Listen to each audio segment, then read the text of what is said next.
सरल सी भाषा में शुरू करते हैं ये जबरदस्त वीडियो। 90 करोड़ रुपए सिर्फ 1 घंटे में। अंबानी साहब पिछले साल पैंडेमिक के दौरान कमा रहे थे। सही सुना आपने, 90 करोड़ 1 घंटे में। ये 90 करोड़ इतना ज्यादा होता है, इसे आप ऐसे समझिए, एक मजदूर को इतने पैसे कमाने में कितना टाइम लगेगा? आपको क्या लगता है? ऑप्शन ए 50 साल, ऑप्शन बी 100 साल, ऑप्शन सी 1000 साल, ऑप्शन डी 10,000 साल। इसका जवाब है डी, 10,000 साल। आप ये दूसरा फैक्ट सुनिए। दुनिया के 10 सबसे अमीर आदमियों ने मार्च 2020 से दिसंबर 2020 के बीच, यानी कि लॉकडाउन के दौरान जब सब कुछ ठप पड़ा था, कितने रुपए कमा लिए होंगे आपके अंदाजे में? 40 लाख करोड़ रुपए। और इंडिया का इस साल का बजट कितना है? 40 लाख करोड़ में से 10 लाख करोड़ कम कर दो, उतना है इंडिया का बजट, यानी 30 लाख करोड़। नेक्स्ट आप ये लिस्ट देखिए। मार्च 2020 से जनवरी 2021 तक की। जेफ बेजोस अमेज़न वाले, उन्होंने लगभग 5 लाख करोड़ रुपए कमा लिए। इलॉन मस्क, जिनकी टेस्ला और स्पेसएक्स है, उन्होंने 11 लाख करोड़ कमा लिए। पूरी दुनिया में इनका इस पैंडेमिक के दौरान सबसे ज़्यादा प्रॉफिट हुआ है, 628.5%। और थर्ड आते हैं आपके चहीते बिल भाई साहब, जिन्होंने कमा लिए 1.6 लाख करोड़ रुपए इस लॉकडाउन में। नेक्स्ट मार्क जकरबर्ग, इन्होंने कमाए 2.7 लाख करोड़।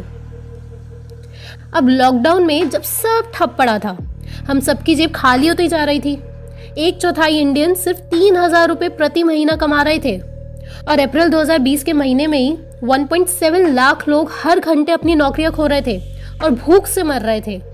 इंडिया का ग्रोथ रेट -23.9% हो गया था। याद है ना आपको वो वक्त, वो दृश्य, या भूल गए? उस वक्त इंडिया के टॉप 11 बिलियनर्स इतना कमा रहे थे, कितना? इतना कि 10 साल तक हेल्थ मिनिस्ट्री का खर्चा उठा सके, या फिर 10 साल तक मनरेगा स्कीम का खर्चा उठा सके।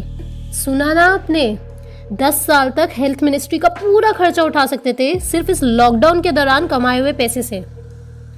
आखिर ये हो कैसे रहा है? अंबानी की वेल्थ इस दौरान डबल हो चुकी है और वो एकदम से 26वां 26 richest man in the world से 6th richest man in the world बन चुका है। ऐसा कौन सा जादू है इन अमीर लोगों के पास? इसका जवाब जानने से पहले आप मेरा ये अगला सेंटेंस पूरे ध्यान से समझना और अपने दिल में बैठा लेना। दरअसल यह हमेशा से ही होता है।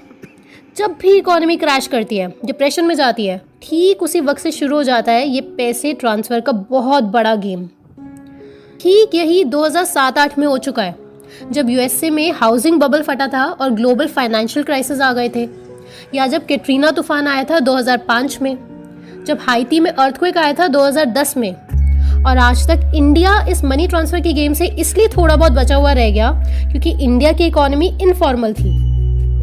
इनफॉर्मल इकोनॉमी का आप सिंपल से ये मतलब समझे कि लोगों की इनकम या सेविंग्स बैंक अकाउंट में नहीं होती थी, वरना इंडिया का भी हाल 2008 में यूएसए जैसा हो जाता, जब लाखों लोग अचानक अपना घर बेचकर सड़कों पर सोने पर मजबूर हो गए थे। अब जैसे जैसे इकोनॉमी फॉर्मलाइज होती जाएगी, यानी कि आप अपना पैसा बैंक में डालते जाएंगे, आपकी सेविंग्स इनकम बैंक में आएगी और पैसों का ऑनलाइन ट्रांसफ़र बढ़ता जाएगा, तो इससे बैंकों में पैसा बढ़ता जाएगा। वैसे वैसे ही ये जो कैपिटलिज्म का गेम है, वो अपनी जड़ें इंडिया में भी जमाता जाएगा। वरना आज से पहले आप लोगों को भी ये सुनने में बहुत अच्छा लगता रहा होगा कि जनधन योजना तो बहुत बढ़िया चीज़ है, जिससे लोग अपना पैसा बैंकों में डाल देते हैं, बैंक्स का इस्तेमाल कर पाते हैं। लेकिन जनधन योजना का जो दूसरा पहलू है, वो बहुत ही दहशत भरा और दर्दनाक है, जो आप धीरे धीरे इस वीडियो के साथ समझते जाएंगे।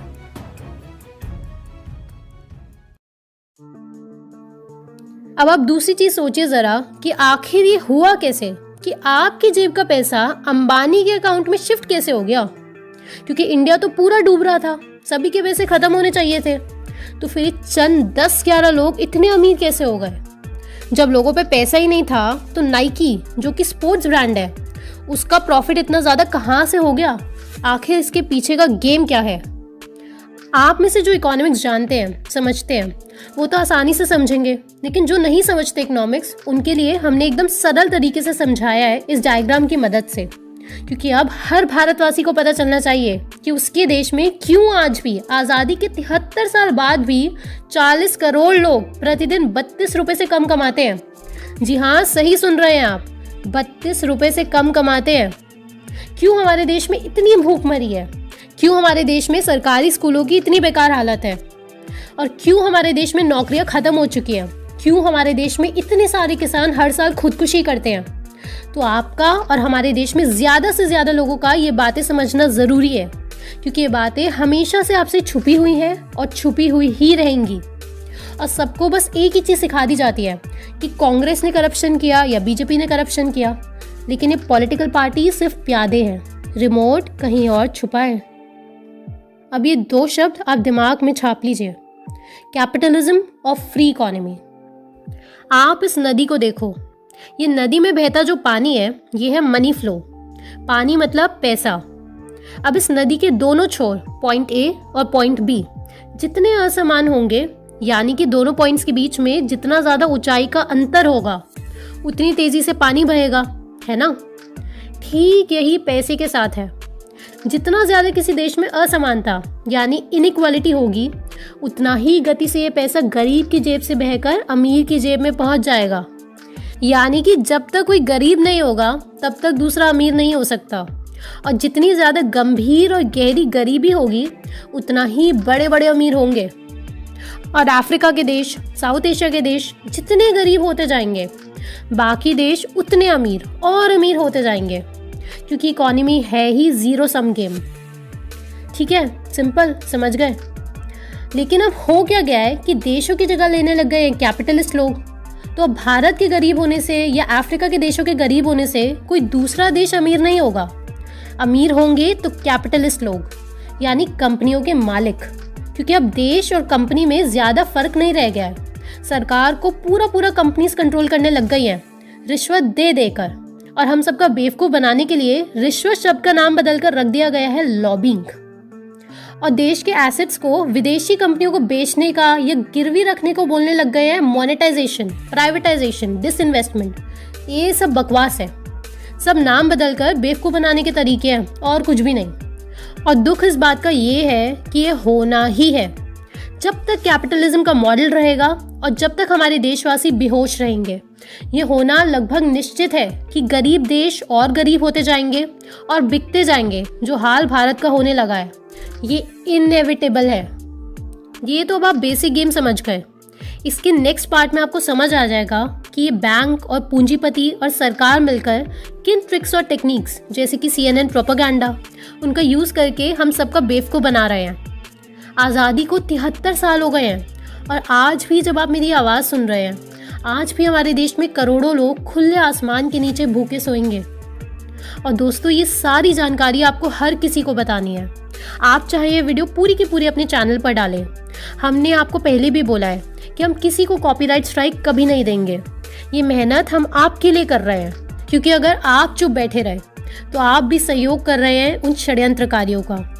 और अभी ये वीडियो अगर आपको समझ नहीं आई तो आप ये वीडियो शुरू से दोबारा सुनिए, क्योंकि अगली वीडियो इसी के आगे से शुरू होगी। दोस्तों, अगर आपको ये वीडियो पसंद आई हो और आप इसी तरह की और वीडियोस देखना चाहते हैं तो आप हमें सपोर्ट कर सकते हैं यूट्यूब का ज्वाइन बटन क्लिक करके, या फिर पेट्रियन पर भी हमें सपोर्ट कर सकते हैं। आपकी सपोर्ट से हमें बहुत हेल्प मिलती है हमारे रिसर्च वर्क में। दोस्तों, आप हमारा इंग्लिश चैनल ज़रूर विजिट कीजिए, team lifestyle English, link description box में दिया हुआ है।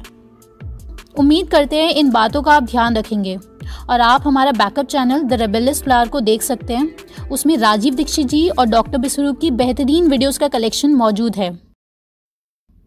अगर आप ध्यान की दुनिया में उतरना चाहते हैं, या फिर आप या आपका कोई मित्र या कोई परिवार में डिप्रेशन, स्ट्रेस, एंजाइटी जैसे परेशानियों से जूझ रहा है, तो आपको निश्चिंत होकर बस द ओनली वन कम्यून से जुड़ना है और उनके मेडिटेशन सेशंस और प्रोग्राम अटेंड करना है, जो कि स्पेशली डिज़ाइंड है इन चीज़ों के लिए। और अपनी ज़िंदगी अपनी आँखों के सामने आप बदलते हुए देखेंगे। उनका नंबर और वेबसाइट आपकी स्क्रीन पर आ रहे हैं और डिस्क्रिप्शन बॉक्स में दिए हुए हैं। जल्द मिलते हैं दोस्तों, तब तक आप इन वीडियोस को देखकर अपनी जानकारी बढ़ाएं।